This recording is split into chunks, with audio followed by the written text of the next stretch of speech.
Folks, we have a vision that we want to talk about. How beautiful is that? And it's the Memorial Trail Bluebell dedication. So we were thrilled to show you Memorial Trail for the first time. And this is the perfect time to launch the Memorial Trail Bluebell dedication. And again, this is the vision. We're gonna turn that into this. They are a native flower, and they flower in the spring. The smell of them is absolutely incredible. They're awesome for bees and for pollinators. It's a perfect way to tell somebody you love them. You could dedicate a bluebell flower in somebody's honor. It can be for a pet, it can be for a neighbor, it can be for mom, it can be for dad. It can be for anybody that you choose. But we can't wait to start this project, and we need your help. So, the stone wall work at Happily Ever After Farm Sanctuary in Campbellville, Ontario, Canada is absolutely breathtaking. That is the enchanted forest right there, where you can enter, and then the stone wall divides, and that red gate over there, that is the opening to Memorial Trail. You can become a monthly subscriber to the newsletter. You can become a monthly donor and help support this place on a monthly basis, or you can donate one time. No donation is too small.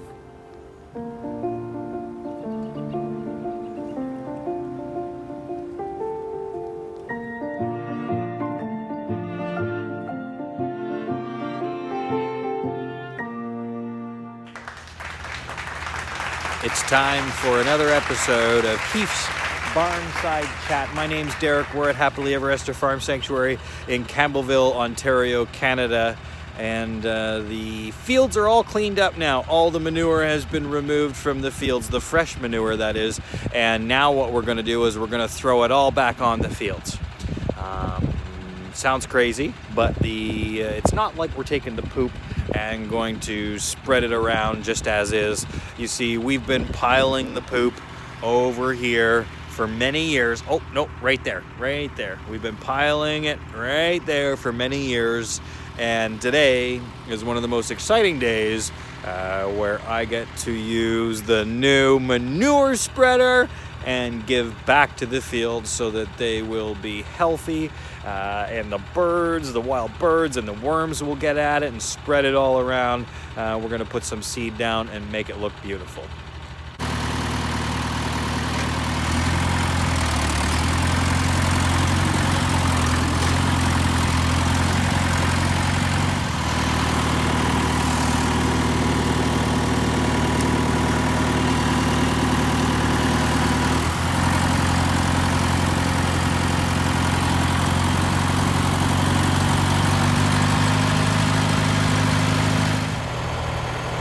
So today I am going to be fertilizing the fields using some of the compost from the compost pile. We're going to use this thing right here. This is called a manure spreader, and it's a tiny one. There are really large ones, and this is a really small one. And this is just perfect for our needs. It's attached to our four-wheeler. And what I'm going to do is I'm going to use the tractor. I'm going to get some compost in that in that pile behind the tractor, and I'm going to put it in this contraption, and then we're going to take it to the field, and we're going to spread it around, and that's going to fertilize the field, and we'll add seed down to any of the areas where there is no grass. So it's a great way to use up our compost. It's a great way to fertilize the fields. So it's going to have a twofold effect here. This is the first time we've fertilized the fields since we've gotten here. And I have to tell you, I am pretty happy about it. And I never thought that I would be so happy about having a manure spreader and a tractor and being able to fertilize the fields. So imagine that.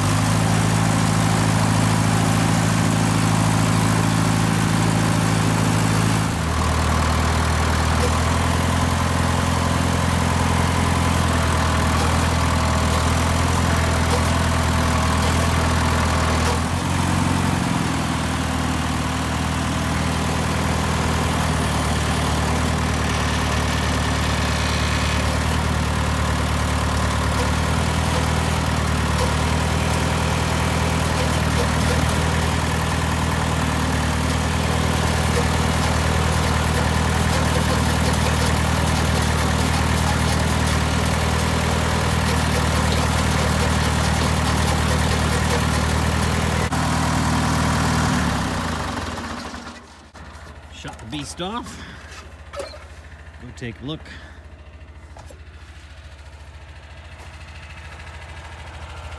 You can see it just looks like dirt, right? It doesn't look like poop. And it's super, super rich organic earth.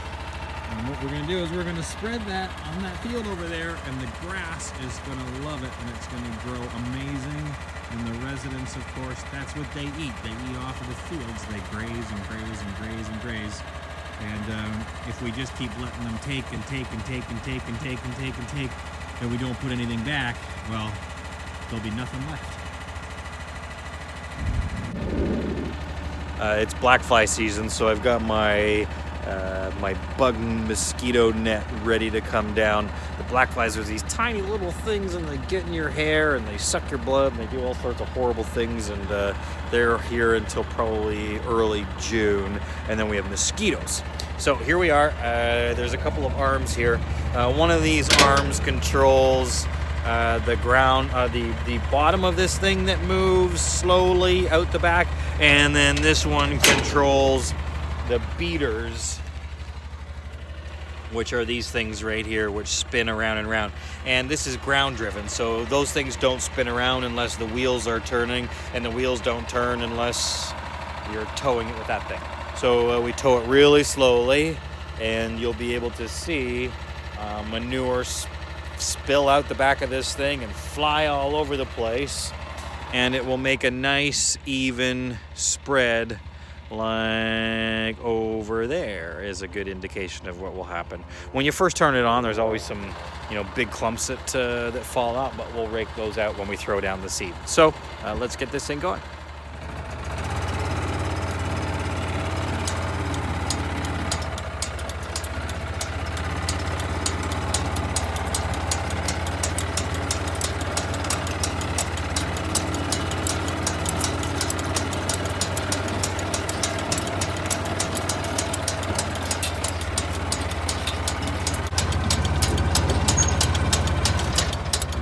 Okay, come on.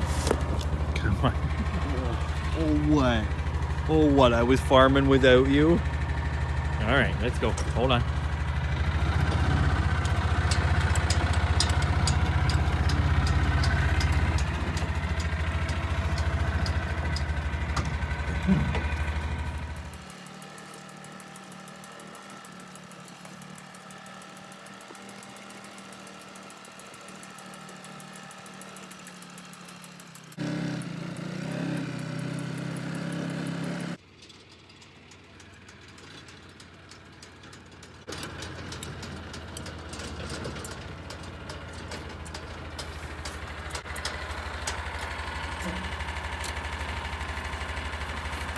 So there you have it. That's how we spread compost. That's how we give back to the land. And now I'm gonna go get some pasture seed, and I'll spread that around in a hand spreader. And then when it rains, it will set that seed in nice. And in a couple of weeks, these pastures will be golden, and we can invite the cows back onto it. We have had an outstanding response, just an unbelievable response to the monthly donor drive, where we had a necklace that was made out of old wood from the barn, and friends, I am overjoyed to let you know that we did receive 75 new monthly donors last week. That is amazing. My heart is gleaming. I can't tell you how much I thank each and every one of you. We run these little drives to try to inspire people, and you folks came running from all directions, all around the world. So from the bottom of my heart, thank you so much for believing in our mission and what we do here at Heath's. We certainly couldn't do it without you.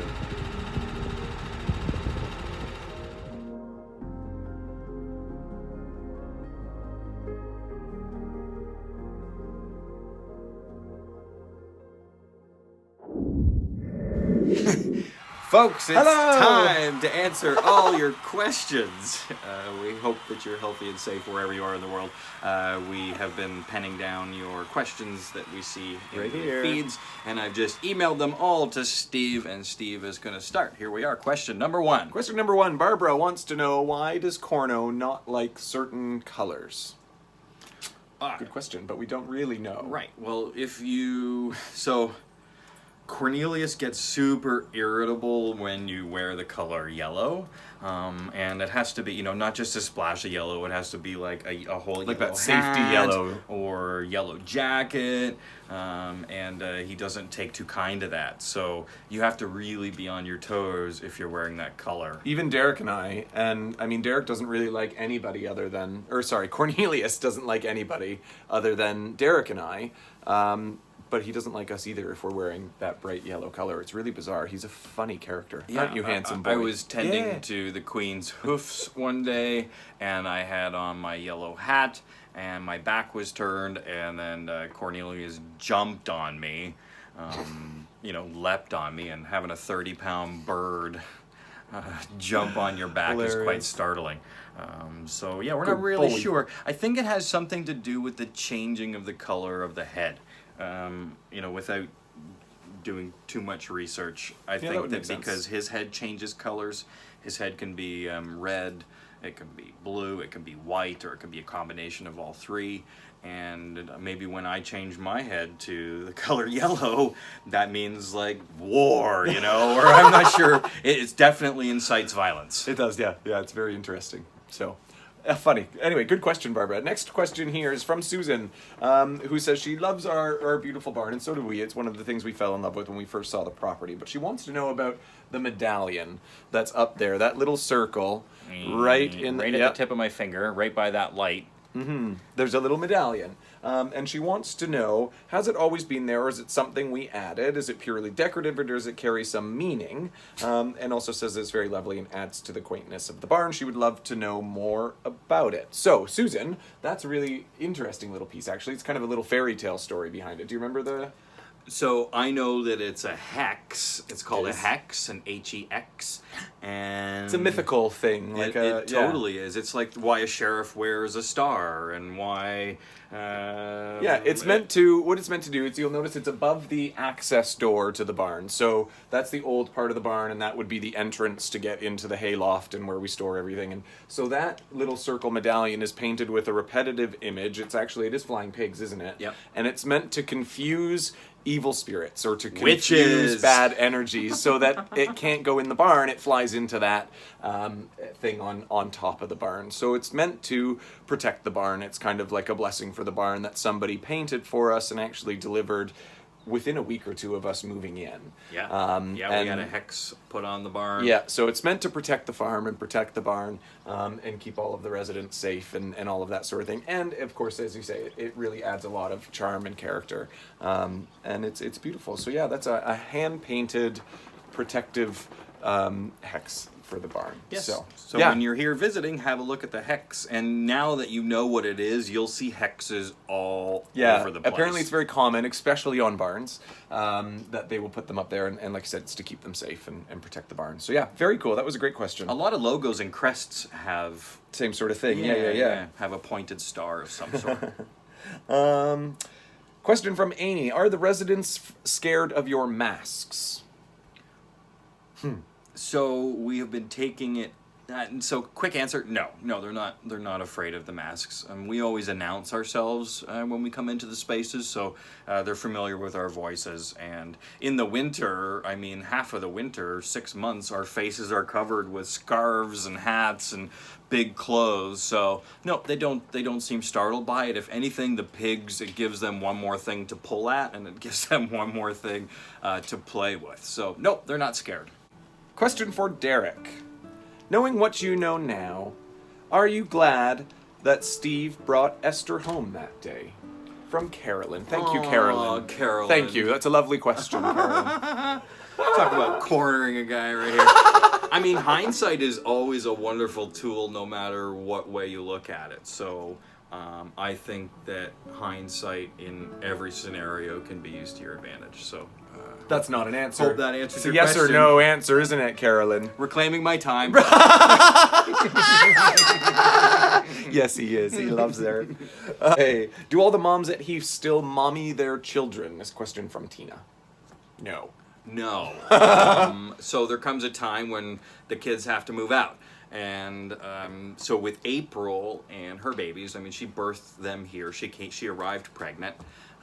But at about a year and a half, 2 years, she had it with two of them, and they had to move out.